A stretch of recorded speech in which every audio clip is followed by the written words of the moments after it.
2차 대전 중에 독일군 점령하에 프랑스에서 일어난 일입니다. 당시 프랑스에 많은 저항 운동을 하던 사람들이 독일군들에게 잡혀서 처형을 당하게 되었습니다. 그러던 그 중에는 저항 운동에 참여한 적이 없는데 어쩌다가 잘못 잡혀온 사람이 거기 끼어 있었습니다. 이 사람 너무나 억울했죠. 다른 사람들이 처형당하는 것은 당연한 것이지만 나는 너무 억울하다는 겁니다. 내가 이렇게 죽어서는 안 된다는 겁니다. 그래서 그는 소리를 고래고래 질러가면서 그렇게 자기의 억울함을 하소연했습니다. 그가 말합니다. 나는 아무것도 하지 않았다. 나는 아무것도 하지 않았는데 내가 왜 이렇게 억울하게 죽어야 되느냐. 나는 그냥 돈이나 벌었고 나는 그냥 그렇게 살다가 지금 여기 있다. 나는 너무 억울하다. 그 이야기를 한참 듣고 있던 옆에 있던 저항 운동가가 그에게 이렇게 조용히 대답합니다. 당신이 아무것도 하지 않았다는 거, 그게 당신의 잘못이요. 당신은 전쟁이 5년이나 지났고 나라를 위해서 무참히 죽어가는 수백만 명의 백성들을 위해서 아무것도 하지 않은 그것이 당신의 잘못이요. 당신은 그 사실만으로도 죽어 마땅한 사람이요. 이것은 사실은 영화의 한 장면입니다. 로베레 장군이라고 하는 그런 어떤 영화의 한 장면인데요. 여기 생각해 보면 이 사람은 아무것도 하지 않았다. 아무리 소리를 질러도, 그러나 우리가 조금만 더 생각해 보면 이 사람은 아무것도 하지 않은 사람이 아닙니다. 이 사람은 자기 혼자만의 이익과 안전을 꾀했고 그 안전과 이익을 위해서는 무슨 일이든지 다 했던 바로 그런 자기만을 위해서 살아왔던 사람입니다. 그래서 이 이야기의 중심은 뭐냐면 무관심, 바로 이 무관심이 죄다라고 하는 것을 이 영화에서 보여줍니다. 우리는 흔히 하지 말아야 될 것을 했을 때 그걸 죄라고 말합니다. 그 하지 말아야 되는데 자꾸 그것을 하니까 당신은 죄인입니다. 이렇게 말합니다. 그러나 그게 다 죄가 아닙니다. 해야 할 일을 하지 않는 것도 죄입니다. 오히려 마땅히 해야 할 일을 하지 않고 침묵하는 것, 무관심하는 것, 이것이 오히려 더 큰 죄인이 될 수 있다라고 하는 이 사실을, 이 진리를 우리는 잊어서는 안 됩니다. 오늘 본문의 말씀에 보면 한 율법 교사가 예수님을 찾아오지요. 그리고 묻습니다. 내가 무엇을 하여야 영생을 얻으리까? 사실 이 사람은 진심으로 영생에 대해서 궁금해서 질문한 것이 아닙니다. 이 사람의 의도는 다른 곳에 있었어요. 성경을 조금만 더 자세히 보면 그의 의도를 분명히 알 수 있는데 그 첫 번째가 뭐냐면 예수님 망신 주자는 겁니다. 예수님이 무슨 영생에 대해서 알겠느냐? 이 사람이 어떻게 율법을 제대로 알 수 있겠느냐? 망신나 줘보자. 이렇게 이야기하면서 묻습니다. 내가 무엇을 하여야 영생을 얻으리까? 또 하나 이렇게 질문한 데는 또 하나의 의도가 있는데 그것은 뭐냐면 자기를 높이기 위해서입니다. 자기는 율법을 잘 압니다. 나는 율법을 너무 잘 알고 있는 율법 교사입니다. 율법을 너무 잘 알고 있기 때문에 내가 이웃을 잘 섬기고 그리고 내가 영생할 그 비결을 안다. 이렇게 스스로 착각하고 압니다. 그때 예수님 묻습니다. 율법에 뭐라고 기록되어져 있습니까? 율법에 뭐라고 기록되어져 있는가? 그때 이 사람이 말하죠. 하나님을 사랑하고 이웃을 사랑하는 것입니다. 좀 더 정확하게 이야기하면 내 마음을 다하여 목숨을 다하며 힘을 다하여 뜻을 다하여 주 너의 하나님을 사랑하고 또한 내 이웃을 내 자신같이 사랑하라. 그렇게 율법에 기록되어져 있습니다. 예수님이 아주 진리의 말씀을 이제 하시죠. 뭐라고 합니까? 이 사람에게 이렇게 말합니다. 네 대답이 옳도다. 이를 행해라. 그러면 살리라. 무슨 말입니까? 잘 안다고 말했으면 잘 아는 대로 살아라. 그것이 영생의 길이다. 이렇게 설명하고 있는 것이죠. 율법사가 이대로 당하지 않냐고 한 번 더 질문합니다. 그러면 내 이웃이 누굽니까? 내 이웃은 누구입니까? 이렇게 묻습니다. 그런데 이 질문도 성경에 보니까 뭐라고 써져 있냐면 그 사람이 자기를 옳게 보이려고, 이런 말이 그 성경 안에 쓰여져 있죠. 무슨 말입니까? 내 이웃이 누굽니까? 라고 하는 이 질문 속에는 나는 이웃이 누군지를 압니다. 율법대로 보니까 내 이웃이 누군지를 알고 나는 그 이웃에게 참 잘하는 사람입니다. 나는 이웃 사랑하는 사람입니다. 스스로 생각할 때 자기가 이런 의로움을 가지고 있다라고 하는 것을 예수님에게 보이려고 이렇게 질문했습니다. 그런데 여러분, 사실 이 율법사는 교만하여 이웃 사랑하는 것을 자신 있게 말하지만 우리는 어떤가요? 여러분, 우리는 이웃을 사랑하는 것에 참 많은 어려움을 갖습니다. 내가 이 사람은 내 이웃이다. 이 사람은 내가 너무너무 좋아하는 사람이다. 이 사람은 나와 늘 함께 있어야 될 사람이다. 이 사람은 평생 나와 함께 있는 이웃이다. 이렇게 생각했는데, 그런데 여러분, 우리 어떻지요? 여러분, 내가 사랑한다고 했던 그 이웃에게 우리는 여러분 상처를 받을 때가 많습니다. 때로는 여러분, 이 사람 너무너무 내가 아끼는 이웃이다라고 이렇게 이야기해 놓지만 어느 순간 시간이 지났을 때에 어느 순간 그 사람이 내 원수가 되어지는 경우도 있습니다. 그렇게 보면 여러분, 내가 이웃 사랑하는 것, 이거 참 어려운 일입니다. 우리가 이 사랑한다라고 하는 것에 실패하는 데는 여러 가지 이유가 있겠죠. 내가 이웃 사랑합니다 이렇게 이야기하고 거기에 또 상처받고 실패하는 데는 여러 가지 이유가 있을 겁니다. 그 중에 대표적인 두 가지가 있는데, 하나는 뭐냐면 여러분, 내 구미에 맞는, 내 입맛에 맞는 사람을 찾아 헤매면 그 사랑 실패합니다. 나에게 주어진 사람을 내가 사랑해 줘야 하는데 나에게 맞는 사람들을 찾아서 다니면, 내가 사랑해 줄 사람을 찾아다니면 여러분, 그러면 그 사랑은 실패합니다. 나에게 맞추어진 사랑은 언제라도 실패할 가능성이 많은 그런 사랑이에요. 또 하나 여러분, 우리의 사랑이 실패하는 이유는, 이웃 사랑하는 데 실패하는 이유는 사랑하기는 하는데 보상을 원하기 때문입니다. 내가 이만큼 사랑해 주면 저 사람도 나를 이만큼 대해줘야지.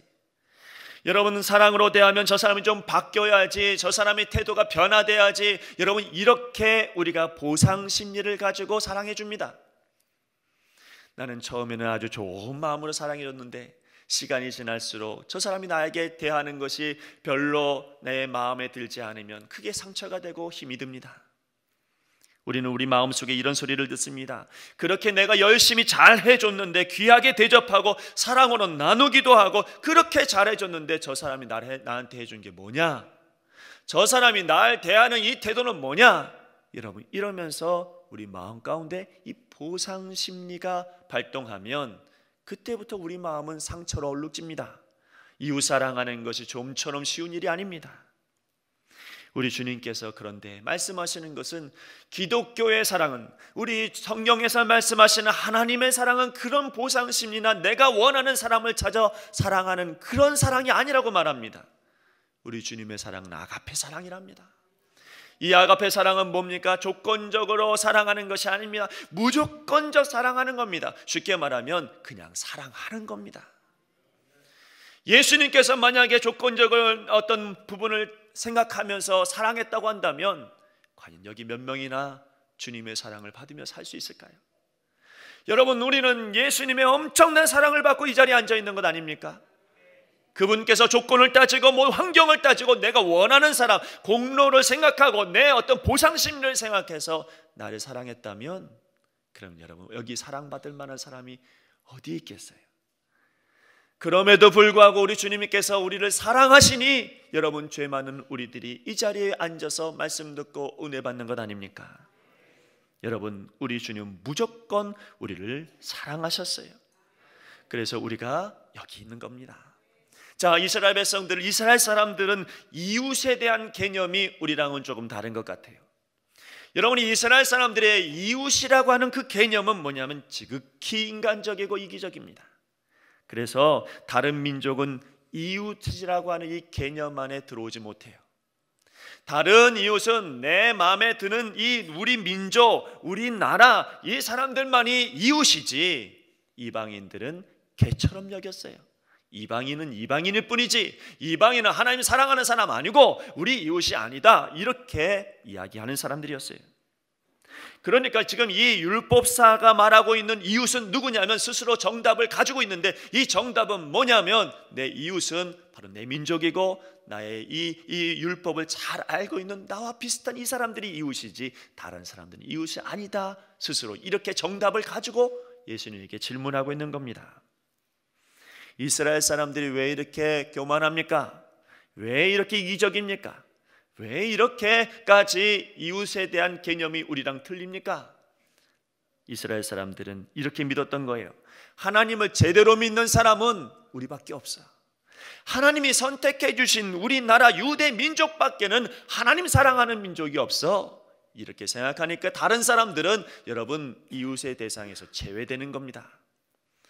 그런데 여러분, 이게 이스라엘 민족들, 이스라엘 백성들만의 문제일까요? 오늘 여러분 말씀을 준비하면서 제 마음 가운데 하나님께 주신 마음은 이것이 저의 모습일 때도 있다라고 하는 것을 보여줬어요. 여러분의 모습은 어떻습니까? 우리 교회 안에 있는 사람만 이웃입니까? 아니면 나와 맞는 사람만 이웃입니까? 내 말을 이해하는 사람만 이웃입니까? 아니에요. 오늘 성경에 말하고 있는 예수님이 말씀하시는 그 이웃은 예수 믿지 않는 사람도 이웃이요, 정치와 경제와 문화와 지역을 초월한 모든 우리 주변에 있는 사람들이 다 이웃입니다. 심지어는 성경이 말하고 있는 이웃은 나를 미워하고 나를 원수로 여기는, 나를 무시하고 괴롭히는 그 사람조차도 이웃이다라고 말하고 있는 거예요. 이러한 이웃이 하나님께서 말씀하시는 진정한 이웃입니다. 우리와 함께 있고 우리와 같은 수준의 그 사람들만 이웃이라고 성경은 말하고 있지 않습니다. 우리 모두가, 내 주변에 있는 모든 사람들이 나에게 이웃입니다. 예수님께서 그런 율법사에게 한 가지 비유를 들어서 이제 이웃에 대한 설명을 하시는데, 우리가 잘 알고 있는 비유죠. 어떤 사람이 예루살렘에서 예배를 드리고 여리고로 내려가는 중에 강도를 만나게 되죠. 자, 이 강도가 보통 못된 사람이 아니라, 여러분 이 강도가 이 사람의 옷을 홀딱 벗겨놓고 열심히 두들겨 패서 성경이 뭐라고 합니까? 죽어갔어요. 거의 죽은 사람이에요. 이런 사람을 여러분 거의 죽게 되었는데 내버리고 가버렸습니다. 그때 마침 한 제사장이 이 길을 지나갔는데 그걸 보고 못 본 척하고 피해갔어요. 이번에는 레위인이 올라옵니다. 자, 이 레위인이 그 곁을 지나갔는데 그도 못 본 척하고 지나가 버렸어요. 자, 이제 마지막에 사마리아 사람이 이제 그 옆을 지나가는데, 이 사마리아 사람은 달라요. 이 사마리아 사람은 죽게 된 이 사람을 보고 불쌍히 여겨서 치료해주고 주막에까지 데리고 가서, 그리고 모든 비용들을 다 자기가 감당하면서요, 그렇게 여러분 애타게 치료합니다. 자, 예수님이 왜 이 비유를 하셨을까요? 왜, 무슨 의도로 이 말씀을 하셨을 것 같습니까? 지금 한 사람이 강도를 만나 죽어가고 있는데 어떤 사람은 도망갔어, 어떤 사람은 기꺼이 자기의 마음을 담아서 치료해줬어. 어떤 사람이 이웃인 것 같으냐? 치료해준 사람이죠. 자비를 베푼 사람이죠. 그렇지, 그 자비해준 사람처럼, 자비를 나누어준 사람처럼 너도 그렇게 해라, 이렇게 말씀하시는 거예요.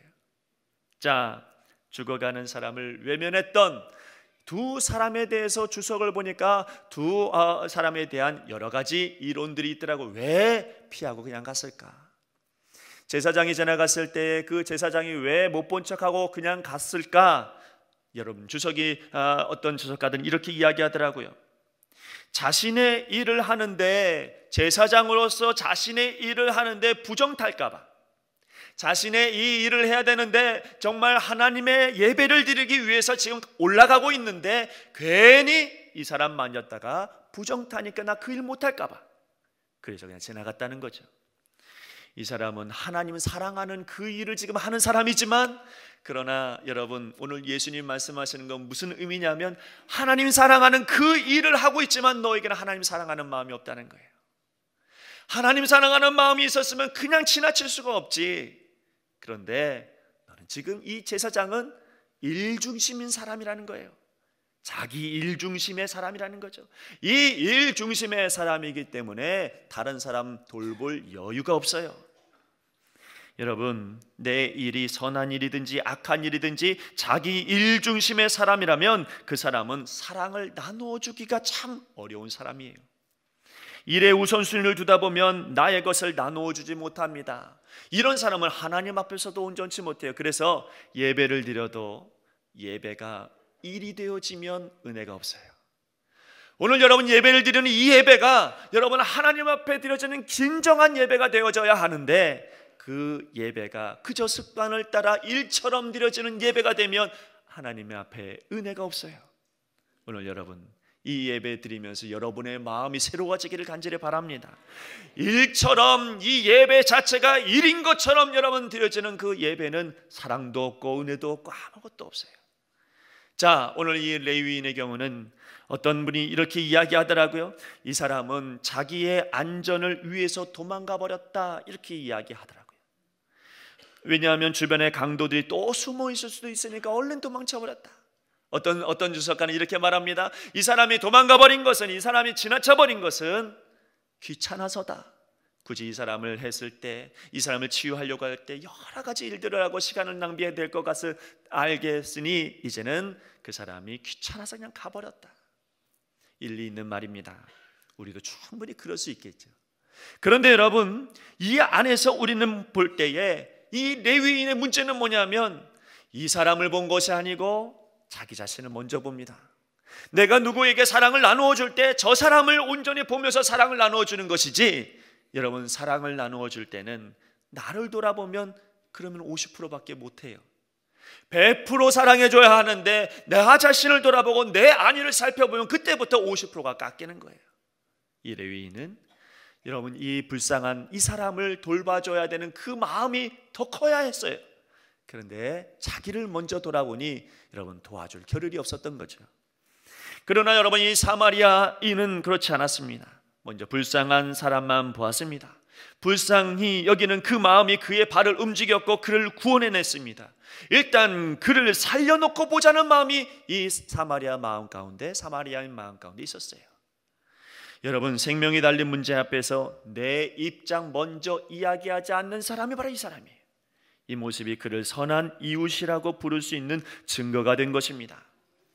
자, 여러분 오늘 말씀을 주의 깊게 보시면 예수님은 이 율법사에게 이렇게 묻습니다. 누가 강도 만난 자의 이웃이냐?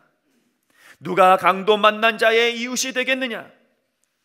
보십시오. 율법사가 처음 질문한 것을 기억하십니까? 율법사가 처음 예수님 앞에 질문한 것은 무엇이냐면 이런 질문이었습니다. 누가 내 이웃입니까? 그런데 예수님 말씀하십니다. 누가 이 강도 맞은 자의 이웃이냐? 여러분, 예수님은 사고의 전환을 하기를 원하신 거예요.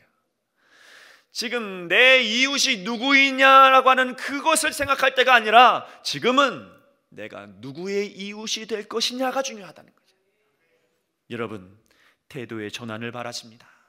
내 중심적인 사랑 말고 이제는 내 이웃 중심의 사랑을 가져라. 주위를 둘러봐라. 이렇게 말씀하고 있는 것입니다. 이런 이야기가 있습니다. 한 불쌍한 여인이 다 떨어진 옷을 입고 등에는 아이를 업고 구걸을 하고 있었습니다. 그의 목에는 낡은 목걸이, 십자가 목걸이를 달고 있었습니다. 분명히 그는 예수님을 믿는 사람이었겠지요. 그런데 여러분 구걸하면서 아이를 등에 업고 그렇게 여러분 구걸하면서 있었습니다. 근데 한 청년이 마침 지나가면서 그 여인을 보는데 참 안쓰럽다 생각했는데 잠시 주춤하다 그냥 지나가 버렸지요. 이 청년이 집에 가서 밥을 먹는데요, 밥을 맛있게 먹다가 문득 생각이 났습니다. 그 여인이 생각이 났습니다. 하나님, 그 여인이 예수님 믿는 것 같은데 근데 왜 그 여인 내버려뒀습니까? 나는 이렇게 맛있는 음식을 먹는데 왜 그 여인에게는 공평하지 않게 왜 그렇게 잘 대우하고 하나님께서 복주지 않습니까? 그 여인이 무슨 죄를 범했습니까? 그러면서 하나님을 원망하는 그런 투로 하나님 앞에 기도하는데 하나님께서 음성이 드는데 뭐라고 이야기하냐면 나는 그 여인을 위해서 일했다. 나는 그 여인을 위해서 일하지 않은 하나님이 아니다. 나는 그 여인을 위했다. 그래서 너를 보내지 않았느냐. 구약 성경을 보면 예수님께서 우리를 향한 엄청난 사랑을 알려준 성경이 있습니다. 그게 호세아서입니다. 여러분 호세아서 말씀해 보면 자신의 아내가 멀리 갔어요. 소문을 들어보니까 못된 짓을 하다가 심지어는 어떤 사람의 노예가 되었다라고 하는 그런 소문도 들려요. 도저히 사랑할 수 없는 그런 사랑할 수 없을 것 같은 아내예요. 그런데 그런 상황에서 하나님께서 호세아를 부르십니다. 그리고 말씀하시죠. 그를 데리고 와라. 그리고 다시 사랑을 시작해라. 여러분, 호세아는 그 말씀을 듣고 순종합니다. 아니, 순종하기로 결단합니다. 순종하기로 결단하니 두 가지 일을 해야겠습니다. 첫 번째는 뭐냐면 그 여인에게 찾아가서 그 노예로 되었던 이 여인을 값을 주고 데리고 와야 했습니다. 여러분, 여기에서 예수님의 사랑이 보여집니다. 예수님께서 우리를 위해 십자가에 달려 죽으신 그 십자가의 사랑은 여러분, 우리의 죄에 대한 대가입니다. 하나님은 호세아를 통해서 우리에게 말씀하시는 것입니다. 너희가 정말 내가 원하는 사랑을 하길 원한다면, 진짜 사랑을 하길 원한다면 내 어떤 모든 것이라도 다 지불하고서라도 사랑하는 마음이 진짜 사랑이다. 내 성품이나 내 생각이나 내가 가지고 있는 모든 가치관이나 이런 것들을 다 지불해서라도 내가 저 사람을 사랑해주는 그 사랑이 주님께서 원하시는 사랑이라는 것입니다. 또 하나, 호세아가 한 아내를 위해서 값을 지불하고 찾아왔으면 이제는 무엇을 해야 하냐면 이제는 불평하지 말아야지, 원망하지 말아야지. 내가 그렇게 값을 주고 지불하고 데리고 왔으면 이제는 옛날같이 똑같이 불평하거나 원망하거나 이러면서 그 여인을 대할 것이 아니라 이제는 그 여인을 이제는 다시 진정으로 사랑하는 마음으로 대해야 하는 일이 있어야 된다는 거죠. 그것이 바로 호세아가 하나님께 순종함으로 해야 하는 일이었습니다. 어쩌면 이러한 일은 호세아 자신을 위해서라도 그렇게 해야 했습니다. 호세아가 자신의 아내를 위해서 값을 지불했는데요, 그 내용이 뭐냐면 은 15개와 보리 한 호멜 반으로, 그리고 성경에 뭐라고 하냐면 나를 위하여 그를 사고 그랬어요. 그를 샀는데, 여러분, 지불을 하면서 그를 샀는데 누구를 위하여? 나를 위하여 그를 샀다. 여러분, 나를 위하여 샀다라고 하는 이 말씀은 이제 호세아가 어떤 일이든지 하나님의 말씀대로 순종하며 살기로 결단했기에 나를 위해서라도 내가 온전한 사랑을 베풀어야 되겠다, 이렇게 생각했던 것이죠. 자, 여러분, 우리가 누군가를 위해서 사랑하는 것, 그건 결단코 여러분 나를 위해서 사랑하는 겁니다. 그러나 여러분 100% 내어놓고 그를 사랑하면 그 사랑은 고스란히 누구에게 오냐면 저에게 옵니다. 그럼 여러분, 사랑은 언제든지 나누어 준 배가 되는 것이에요. 호세아는 자기가 값을 지불하고 다시 데려온 자기 아내에게 이렇게 말합니다. 나와 많은 날을 이제 함께하고 다른 남자를 따르지 말아라. 나도 내게 그렇게 하겠다. 무슨 말입니까? 나는 이제부터 너를 순결한 여자로 대할 테니까, 내가 너를 정결한 여자로 대할 테니까, 그렇게 사랑해 줄 테니까 너도 이제는 과거 잊어버리고 나를 사랑해달라고, 그렇게 말하고 있는 거예요. 누구의 말씀하고 비슷합니까? 예수님 말씀이죠. 여러분, 죄 가운데 있는 우리를 예수님께서 십자가의 그 짐을, 모든 것을, 죄를 거기에 묻어버리시고 그리고 우리를 건져주셨죠. 그리고 말씀하십니다. 뭐라고 말씀하십니까? 이렇게 말씀하시는 거예요. 내가 너의 죄, 과거의 많은 죄를 기억하지 않겠다. 이제 내가 너를 죄인으로 보지 않을 것이고 의인으로 볼 것이다. 내가 너를 정결한 하나님의 사람으로, 하나님의 백성으로 볼 것이다. 그러므로 너도 나에게 그와 같이 사랑해라. 여러분, 우리 보고 먼저 사랑하라고 주님께서 말씀하지 않으십니다. 오늘 우리 주님께서 말씀하시는 것은 네가 먼저 나를 사랑해라 말씀하지 아니하시고 내가 먼저 너를 사랑하겠노라 말씀하십니다. 내가 너를 위해서 십자가를 질 것이고 내가 너를 위해서 사랑할 것이다, 이렇게 말씀합니다. 내가 너의 이웃이 될 것이다. 내가 너의 친구가 될 것이다. 내가 너의 참 목자가 될 것이다. 우리에게 먼저 사랑하라고 손 내밀지 아니하시고 우리가 주님께서 먼저 나의 손을 붙들어 인도해 주셨다는 것입니다. 자, 여러분, 우리 교회는 저는 행복한 교회가 되길 바랍니다. 정말 행복한 교회로 소문나기를 소망합니다.